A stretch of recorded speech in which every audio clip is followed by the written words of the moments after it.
صلاة الصبح إذا ما تأخرها 13 دقيقة صلاتك تكون باطلة.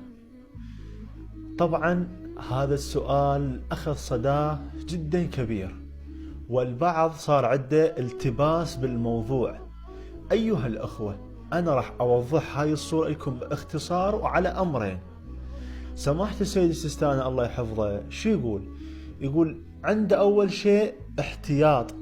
هذا أولا، أنه الإنسان ما عنده وقت وما يعرف الأذان، فشي يقول احتياط وجوبي أنه شنو تأخرها 13 دقيقة.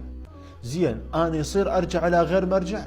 أرجع على غير مرجع. كثير من العلماء يقولون أول ما يأذن شنو تصليها ماكو أي إشكال، فصلاتك صحيحة. حتى الصلوات السابقة صلواتك شنو صحيحة.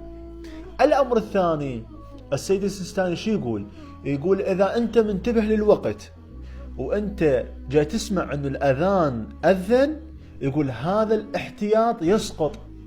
واضح؟ هذا الاحتياط يسقط، تقوم رأسة تصلي ماكو أي إشكال. فأيها الأخوة، إذا اليوم إنسان منتبه إلى وقت الصلاة، بحيث سمع الآذان قام وصلى، صلاته صحيحة؟ نعم صحيحة. هذا الاحتياط 13 دقيقة المن إذا كان هذا الشخص ما يعرف وقت الأذان، فشنو يحتاط 13 دقيقة. واضح؟ وهذا هو جوابي على سؤالكم.